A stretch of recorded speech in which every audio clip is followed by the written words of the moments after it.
Like these crickets are setting the mood, like we're extremely funny, and everything we're saying is really entertaining. And every time we pause, you hear crickets again. Oh no! All right, we're back.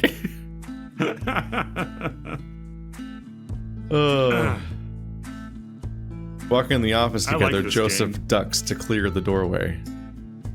You find the inside to be much more well kept than the outside, which had clearly seen some wear and tear in its time. Me too. I like the rules. There are no rules. The only rule was to have fun, and even that was no rules. Not allowed. No rules. Only one rule: don't be a double agent for an outside crime gang that will raid the village. Yeah. And also don't mention the mine. Rule 2, no mining, right.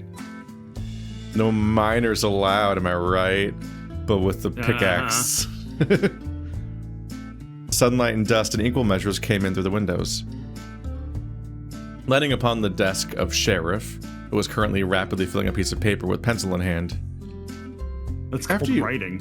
Yeah. No, he's just... Okay. Shading. Yeah, this is kind of picturing him like just doing it's a drawing of himself like as a superhero.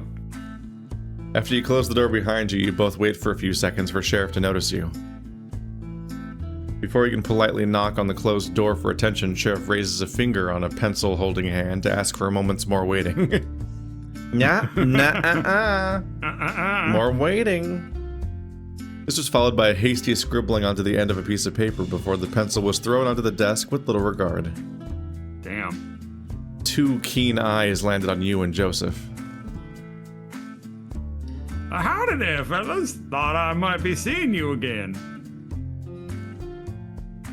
Howdy again, Sheriff. Now, what can I be helping you both with today? Well... Joseph turned to you, locking eyes. You saw the slight, wild panic of someone caught in a trap and looking for a way out. Do you protect this town? Sheriff looked miffed, unsure how to respond.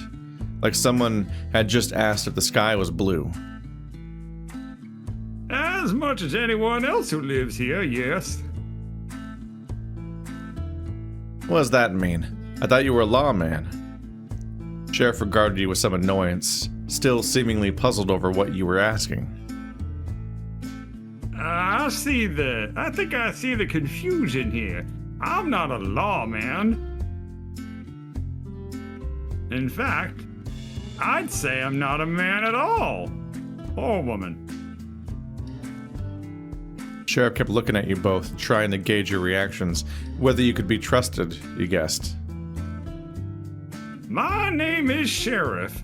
That is the moniker I've chosen, and I'd ask you kindly to refer to me as so, or not at all. Based, I think. It's a very, very odd conversation, but okay, sure, you go, Sheriff. They're just Sheriff. That's it. Yeah. Okay. Sheriff. Conjugate sheriff in a sentence. Joseph tipped his hat politely. Sheriffly down the Sheriff. Not a problem, Sheriff. My pronouns are sheriff. That's a better pronoun joke than I was trying to come up with the whole time. It was like stall pronoun joke, trying to make it good.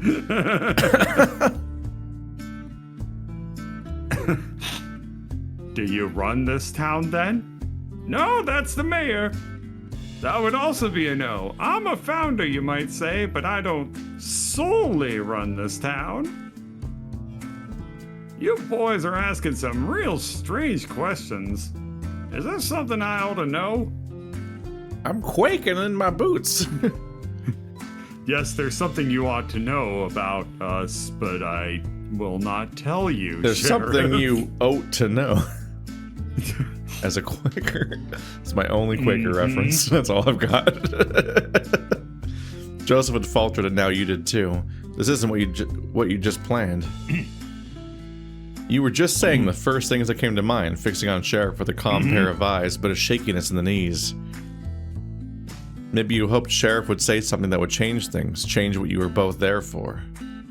Before you could fall over, Joseph placed a hand on your shoulder, and you tensed before he gave it a light squeeze, stepping in. We heard from some other fellas on the trail that there were outlaws around, coming this way even. I see. Well, you boys shouldn't worry. We know how to take care of ourselves in clemency. We don't get trouble around here often, but we make sure to run them off before anything starts. So you've been here a while then? Yeah, ages. How'd you end up living here anyhow? What's the story? You said you were some kind of founder? Don't get it twisted now, I'm not really a founder. Well, hard to explain. I used to be a marshal. Got sent here 30 years ago already? And you liked it so much you stayed. Joseph gives a little bellow of a laugh, but Sheriff's is much more half-hearted. No? Well, I wish I could say things back then were as good as they are now. Sheriff stood up, grabbing the cane by the desk that thumped softly as Sheriff started pacing a little through the small office, stretching stiff legs. You boys know this used to be a mining town, right? Of course. Well, I used to be the lawman of this mining town. Greenhorn out on their first assignment, trying to keep the peace here. What a joke! Oh. No, this is their Joker arc. The miners had it out for each other. There was nothing but bad blood and gold fever. I learned all too well during that time what it looks like. Gold fever in the eyes, much like yours. And what people will do to satisfy it. That town was a constant powder keg, and I was only one marshal. Felt like there was nothing I could do. I felt like I needed to do more. I needed to do something to calm the place. I asked the marshals who sent me. They don't give a hoot. If anything, they tell me to keep hands off, let them figure it out themselves, shoot them if they step too out of line. That never sat right with me. If there's something you should know about me, about how I conduct my business and take care of this town, it's that I care about justice. Real justice. Not the justice others suck up to, claim to care about. I learned very quickly that the law is not about real justice. Based. Wow. Sheriff punctuated those words, said with such fire, with bangs of the cane on the floor. The law of the marshals is not the justice I recognize. It's why I took on the name Sheriff. I wanted the name for myself. They didn't deserve it. Strange, I know. Thank the Lord, much good he's done me that I met at least one like mine in that town.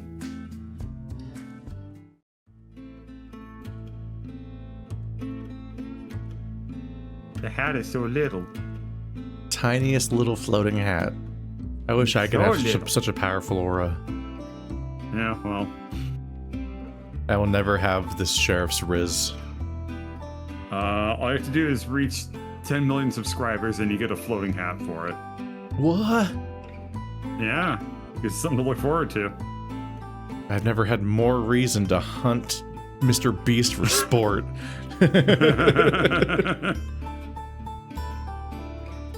Sometime in the winter, we had a caravan arrive in town. People who had been traveling long across the trail, needing somewhere to stay for a spell. Had some to sell as well, furs and such. Anything to help get by. Friendly folk. I enjoyed their company. Spent a night drinking with them around their wagons. The miners didn't take kindly to them.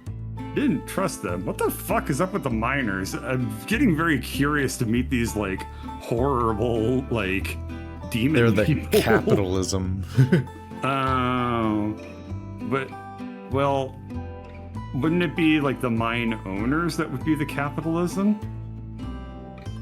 It's very non-progressive of you to be blaming the labor that is extremely bigoted and hateful towards other people. Wow. Condescending wow. Wow. That was a week I'll never forget. Constant accusations of stealing and flare-ups, shouting matches almost ending in drawn irons. The miners were so darn jumpy and owl-headed about the slightest things. 3 days later, a miner turns up dead, stabbed in his sleep. The miners all accused one of the traders of doing it, a Mexican fella. Claimed it was his knife that did the deed. I had to arrest him. I held him in this cell here.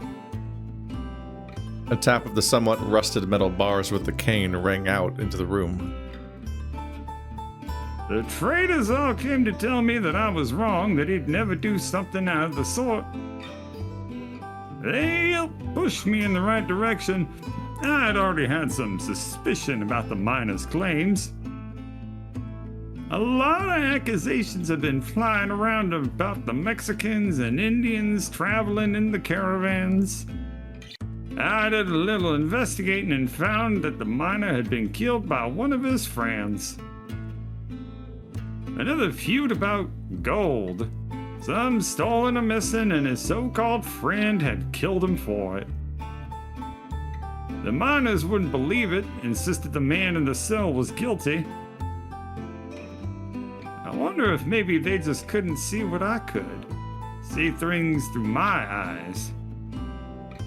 It felt like a mockery of justice, of everything I cared about. That was the straw that broke the camel's back. Early the next morning, I asked the traders to leave and take their friend with them.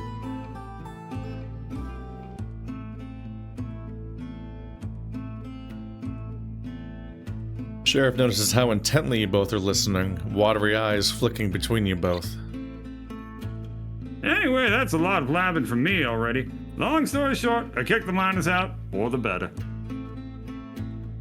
You make it sound like it was real easy. How'd you get that many miners to just abandon gold? I did what I had to do, and I have no regrets or weight on my soul for it. Really, getting them out, that was the easy part, I suppose. We moved and rebuilt some of the town further from the mines. We all wanted a fresh start. Well, that's one way to do it, is you just, like, pick up the town and move it. It's over here now. Curse you, Sheriff. The years have been hard, very hard. I don't have 'em to stick because I've been sitting on my jollies and gazing at sunsets. This town may be small, but it's a lot of work to keep going. Sheriff turned and went to sit at the desk again, the chair creaking beneath old bones. Don't take my griping to think I'm not thankful for this place, though. I've done a lot for it, but it's done just as much, even more, in return. How do you mean? I can't say I've ever really had somewhere I lived to do much for me.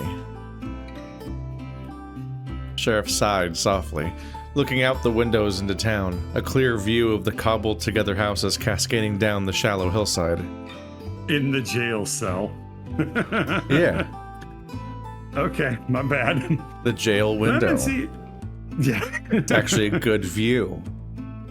See. Jail is for rehabilitation, Bird. Yeah, I believe Sheriff with his... It's a resort in there. Disposition towards the minors is a real big believer in rehabilitative justice. I'm really curious to see what the backstory is with that. Clemency has given me somewhere to live. My husband, Clemency. I had many hopes when I chose to stay in this town to try and make something of it. I've worked hard to earn the respect of those who live here as a person, not as an authority, but that too. People don't see me as an oddity. They don't fear me. They don't mock or interrogate others for how they live. This ain't just a community, it's family. Why did I say that like a cow? Community. I'm sorry. Community. Community. Anyway. We're all far from our homes, from the people who made us, but here we can make ourselves what we want to be. We call ourselves a community because we all subscribe to the philosophy of Mr. Camus. Oh, God. A town of runaways who don't got to keep running anymore. The Camus Quakers. Please stop. Sheriff stared out of the window for a few more moments. The sun was a bright golden shine crossing wistful eyes. Reflected in the bars from the windows on the other side of the room. Very shiny bars. I oil them every day. Yeah. They're convex, so it's got like the panopticon effect where you can see all the directions at once. Yeah, for the one-person jail cell. Yeah.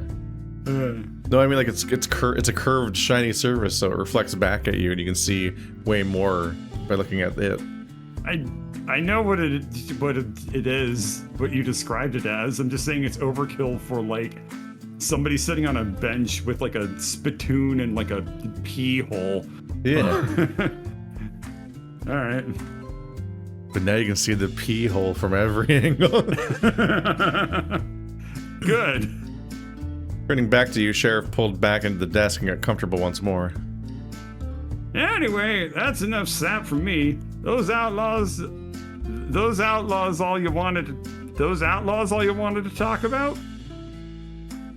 Yeah, I think so.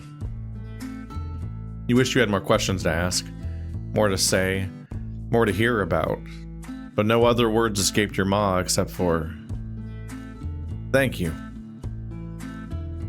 Don't mention it, and thank you too for the tip-off. I'll keep these old peepers peeled. Don't peel your peepers, it's bad for your eyes.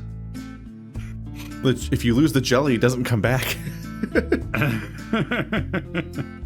No, you're thinking of my pupils. Peepers are fine. Yeah, thank you for talking, Sheriff. We'll be on our way now. But I did have one more question for you.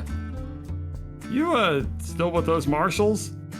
In contact with them? No, quite vulnerable out here. I quit the day I rebelled against the miners. Never heard from him again. Joseph nodded, tipping his hat, and Sheriff tipped in turn. You stepped out of the station into the building's blinding sun together. Yeah, that might have been probably feels a little bit better to have that animation play after you click after this line. On the other hand, it's really fucking funny to have them just book it. Walking back to the edge of town, on the other side of the sign, from the sign you now knew read Clemency, you both sit on the edge of a little hillside slope. Nailed it. Perfect reading of that entire line, honestly. Like, I couldn't have possibly messed up less.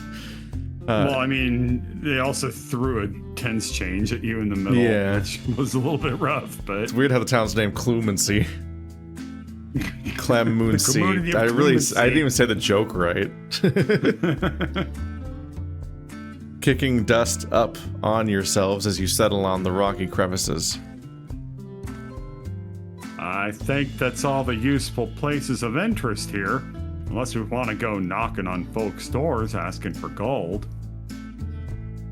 I think we've disturbed this lot enough for a day.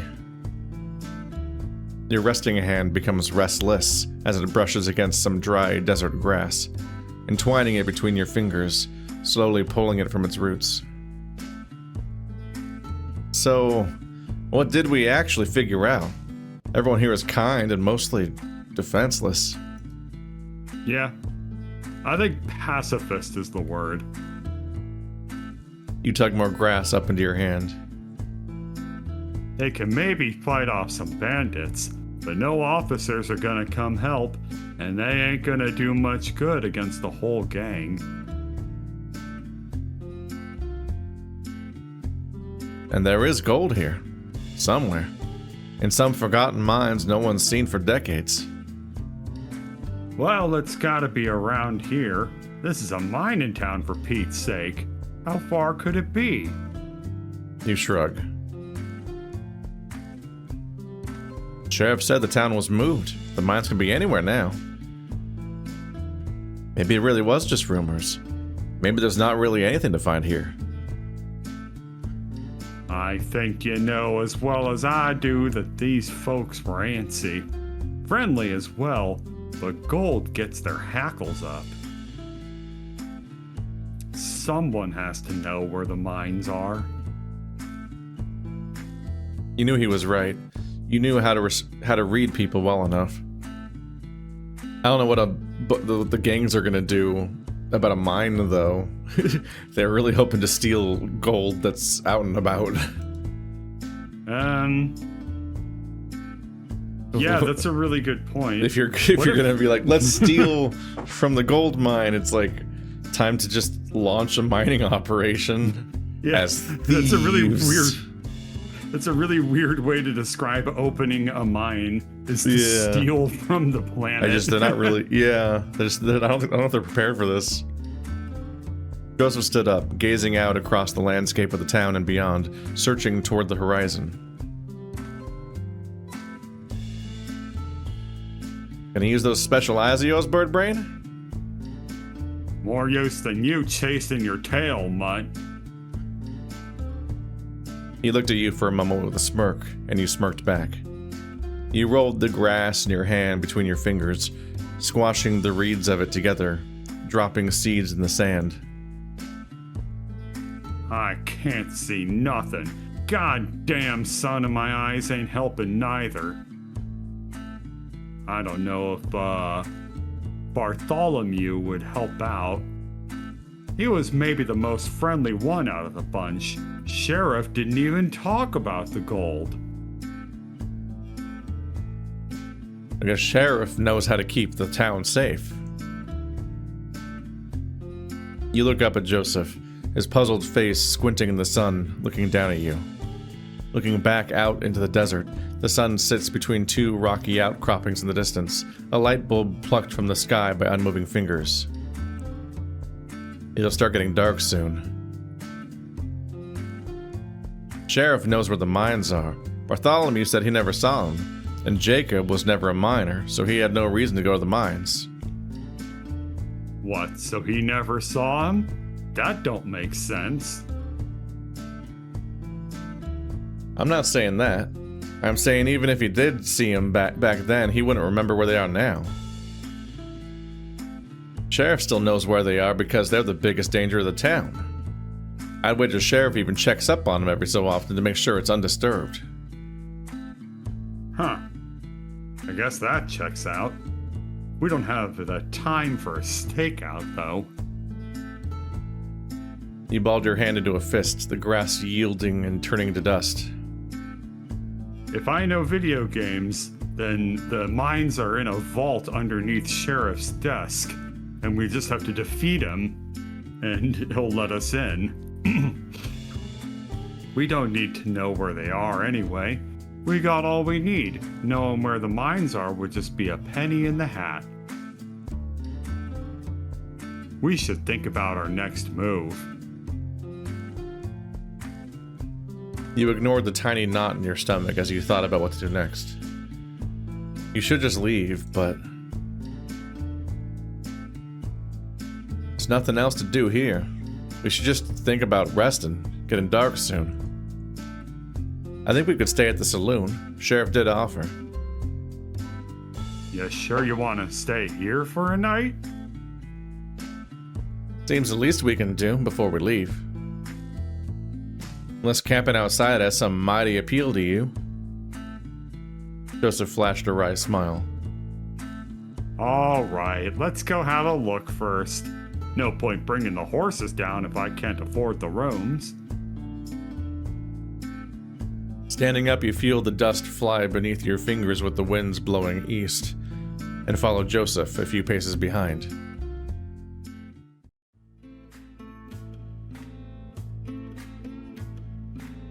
You walk toward the saloon again, looking forward to having somewhere to rest.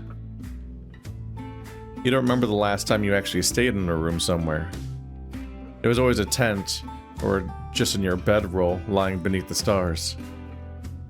You see Sheriff and Bartholomew standing on the porch of the saloon talking intently, but you can't pick up any clear words on the wind. Sheriff notices you both as you approach, patting Bartholomew on the back as he takes his leave back inside.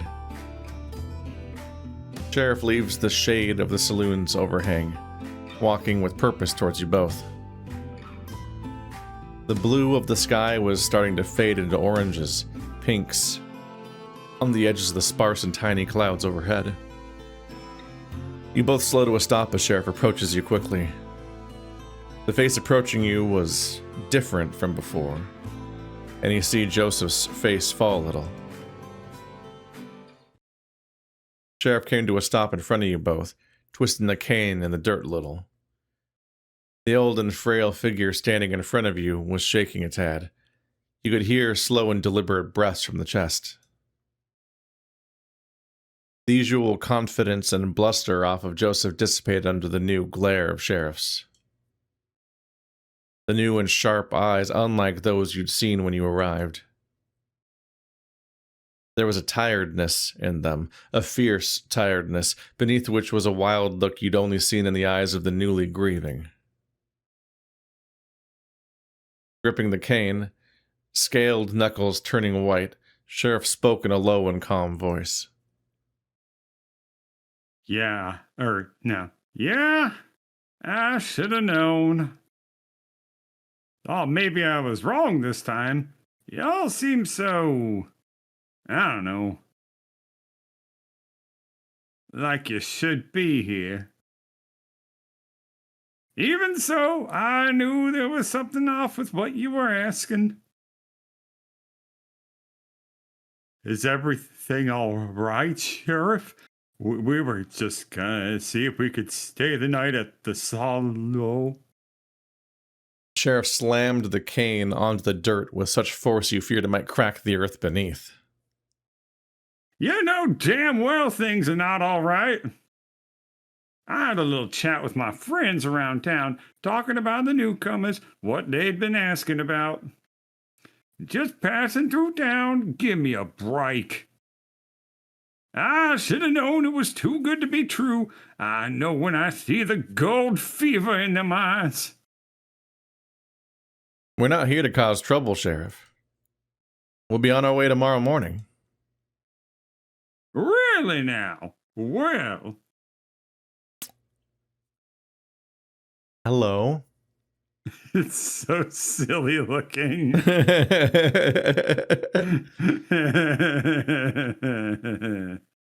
Gold Town moved? Always has been. The sheriff reached a free hand behind and pulled an old revolver to point at you. I'm gonna say this, and I'm gonna say it once. I made a promise to protect this town and the people who live here, that I would do what was right by them. So, Both of you are going to turn tail and leave right now, and you never come back. And if I ever see either of you heading this way again, I will shoot you dead before never fur or feather crosses that town line. That was Bucky for a second there at the end. Yeah, line. I don't know what the hell. Just for a moment, like, huh? Yeah. Sorry, my tongue slipped. Into Australia. You stood still next to Joseph, a small fear of walking. My fear of walking, taking hold as you feel like the wind might knock you off your feet. Understood, Sheriff. Joseph started walking away, not stopping for you even as you stood there a moment longer just to say one word. Sorry. You know that didn't make up for it, but it was all you could muster from your tight throat.